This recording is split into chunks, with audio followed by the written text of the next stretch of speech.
Hello, Jonathan Nalder from Australia.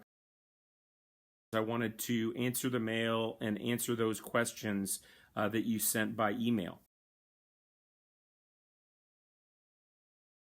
First of all, we didn't sit. We actually laid on our backs and we were launching in the vertical. So the launch vector goes right through our hearts as we're accelerating from 0 to 17,500 miles an hour in a little over 8 minutes.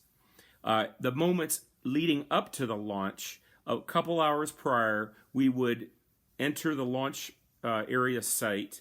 We do a walk around the space shuttle, and at that time the space shuttle had been fueled, and so it was like a living beast, hissing and creaking, ready, prepared, poised for launch.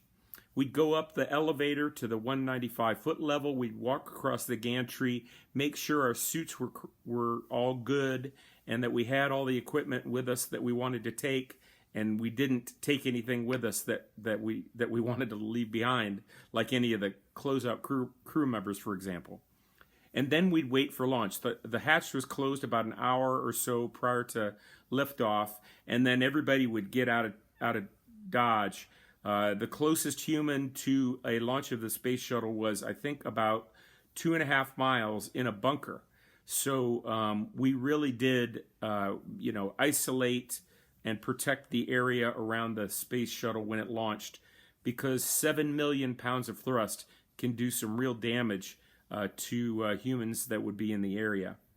The liftoff itself, once we closed the hatch, we'd go through our procedures and slowly turn the systems on. At about 5 minutes prior to liftoff is when the pilot, myself, I turned on the auxiliary power units, and we went through final checks before the 31-second countdown. The heart starts beating, and I still remember both launches, 5, 4, 3, 2, 1. It was incredible. The training never would get us totally ready for what we were going to experience.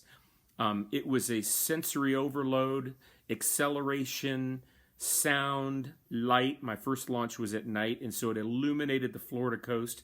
And as we leaped off the ground like a wild animal, we had this cloud deck that was illuminated by our solid rocket boosters that was like a wall of fire. And we flew through that, accelerating out, vibrating so much you could hardly read our gauges, at least for the first 2 minutes.